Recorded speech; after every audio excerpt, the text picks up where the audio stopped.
Assalamualaikum warahmatullahi wabarakatuh dan selamat berjumpa lagi bareng saya di channel Teknisi Digital. Di video kali ini saya mau memperbaiki sebuah Smart Less Sugar Digital Rice Cooker merek Bolde. Katanya kerusakannya mati total guys. Jadi ayo aja langsung kita cek, kita colokin ke arus listrik 220 volt. Kalau rice cooker sih sebetulnya nggak usah kita cek kabel, karena kabelnya sering dalam keadaan yang baik-baik aja. Tapi bagian bawahnya meleleh loh, tuh meleleh ini. Semacam pernah overheat gitu. Bismillahirrahmanirrahim. Colokin ke arus listrik 220 volt. Tuh, nggak ada suara bip. Rice cooker digital biasanya bakal muncul suara buzzer, baik itu bip atau titit. Tapi kalau itu nggak muncul, artinya ya dia pasti mati total. Kalau gitu langsung kita buka 3 buah skrup ini. Cabut kabelnya. Setelah dibuka skrupnya, kita cabut seperti ini. Kita langsung nyasar ke thermal fuse. Thermal fuse-nya ada 2, di kabel warna biru dan kabel warna merah. Cara ceknya bisa menggunakan avometer digital seperti ini. Kita arahkan ke dioda. Terus kita tes dulu.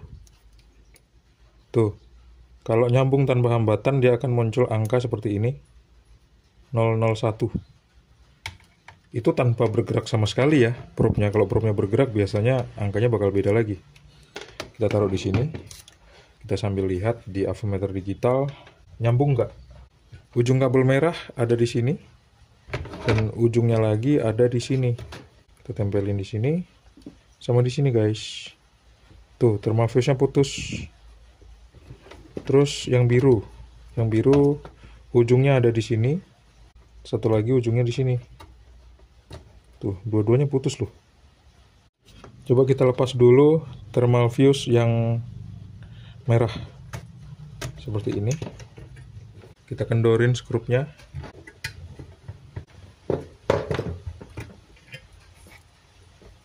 Kita ulur seperti ini, kita buka. Kita cek dari dekat. Biar nggak penasaran. Atau biar rasa penasarannya hilang, biar yakin banget gitu. Tuh, thermal fuse-nya putus. Oke, kalau gitu langsung aja kita putusin di sini dan di sini. Kita lihat thermal fuse-nya berukuran, thermal fuse ini berukuran 250 volt 10 ampere 167 derajat Celcius. Sekarang kita cek yang warna biru. Kita lepasin kabelnya dulu. Terus kita lepasin skrupnya. Terus kita ulur seperti ini. Kita cek dari dekat supaya rasa penasaran kita hilang. Putus nggak dia? Ternyata dia putus juga.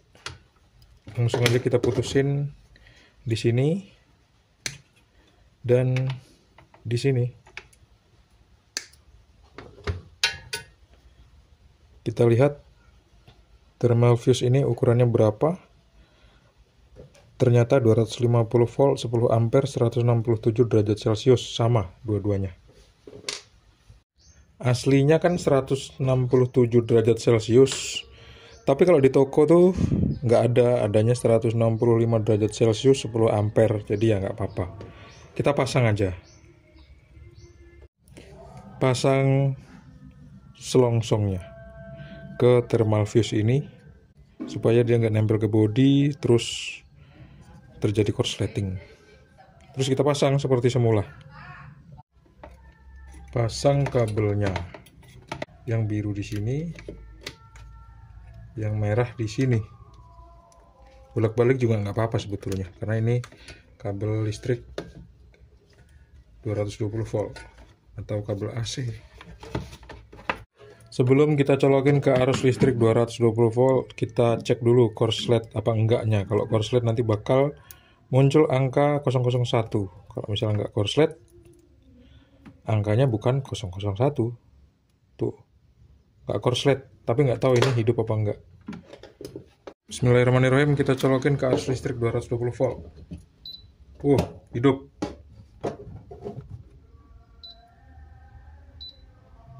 Kita cabut. Coba kita tekan. Kita sentuh elemennya, ternyata elemennya hangat. Sembuh. Sampai sini sih sebetulnya udah selesai. Tinggal kita pasang skrupnya, terus kita kembaliin ke yang punya. Tapi ini bodinya kan meleleh gitu. Jadi saya coba mau cari bodinya dulu kalau ada. Kalau nggak ada ya berarti videonya sampai di sini. Alhamdulillahnya saya bisa ngedapetin casingnya. Jadi langsung kita bongkar untuk mengganti casing yang meleleh ini. Lihat di sini nih udah meleleh. Di sini juga udah meleleh. Terus kita tarik seperti ini. Nah, untuk soket female AC cord ini kita lepas dengan cara ngerenggangin kuncinya, terus kita dorong. Dorongnya ke atas. Seperti ini. Terus kita lepas bagian ini. Bagian ini juga kita lepas. Caranya kita posisikan seperti ini sambil kita tarik tuh. Gampang kan nariknya? Kalau misalnya kira-kira agak susah, kita posisiin seperti ini, terus dua-duanya kita tarik secara bersamaan. Nah, gampang kan? Ini kan lengket, jadi nggak bisa ditarik langsung. Ini sambil kita congkel aja.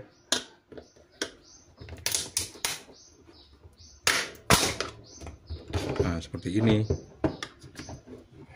Baru dia mau terlepas.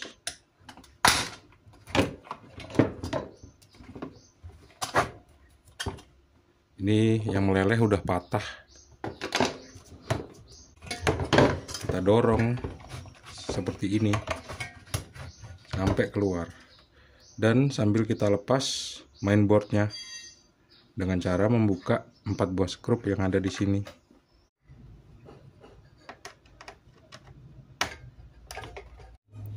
Ada 3 buah skrup mainboard yang harus kita buka juga. Letaknya ada di mainboardnya. Kalau skrupnya udah dilepas, dia otomatis lepas seperti ini. Baru kita bisa pisahin dengan sempurna. Ini dia. Kayak kuyang ya. Jeroannya aja. Yang kita butuhin selanjutnya adalah casing touchscreen-nya. Casing touchscreen-nya ini bisa kita lepas dengan membuka salah satu skrup yang ada di sini. Baru kita bisa sodok bagian ini. Pelan-pelan sampai dia kebuka seperti ini. Selanjutnya yang kita butuhkan adalah tutupnya. Jadi cara melepas tutupnya ini seperti ini. Kita sodok ke arah atas. Tuh, gampang kan? Ini dia yang masih baru dan kita pasang dulu bagian tutup touchscreen-nya sampai bener-bener rapet. Kalau misalnya nggak rapet berarti ada yang nggak kepasang dengan baik seperti ini. Habis itu pasang modul touchscreen-nya, terus kita posisikan ini di sini. Jadi kita puter seperti ini, tuh sampai bener-bener pas dan rapet.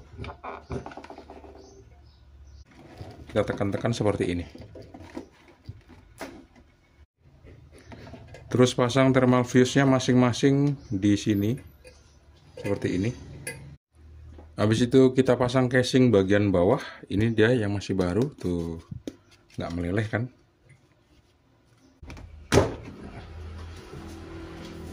Tuh. Terus kita pasang, kita skrup. Udah pasang skrup, sekarang kita tinggal pasang ini dia handle-nya. Ini loh kunci handle-nya. Tuh. Jadi masangnya ya harus kita pasin sama letak kunci handle-nya seperti ini. Masangnya lebih gampang daripada ngelepasnya. Tuh. Sekarang kita pasang tutupnya. Masang tutupnya seperti kita membukanya tadi. Kalau ngebukanya didorong ke atas, berarti memasangnya didorong ke bawah. Seperti ini. Sampai benar-benar pas. Kalau misalnya dia masih ganjel, artinya ada yang nggak pas. Nah, seperti ini. Dia udah pas. Coba kita tutup. Tuh, ngunci banget kan? Tuh. Iya. Beres. Sekarang tinggal kita tes. Pasang kabelnya. Colokin ke arus listrik 220 volt. Bismillahirrahmanirrahim. Hidup. Kita on kan? Ini udah on, ding. Kita tekan menu. Ini belum nyentuh tangan saya, tapi udah ngerespon dia. Ini sensitif banget. Tuh. 1, 2, 3, 4, 5. Kita udahi. Ini posisi standby. Kalau garis 4 seperti ini. Kita buka. Kita sentuh. Tuh, udah panas. Dalam hitungan 4 detik aja udah panas. Artinya dia normal. Tinggal pasang ini bagian terakhir. Supaya airnya nggak netes kemana-mana waktu digunakan untuk memasak. Air uapnya maksudnya. Selesai. Terima kasih teman-teman udah menonton video ini sampai habis. Jangan lupa untuk klik like, subscribe, dan bagikan video ini ke teman-teman kalian. Sampai jumpa di video selanjutnya. Assalamualaikum warahmatullahi wabarakatuh. See you and bye-bye.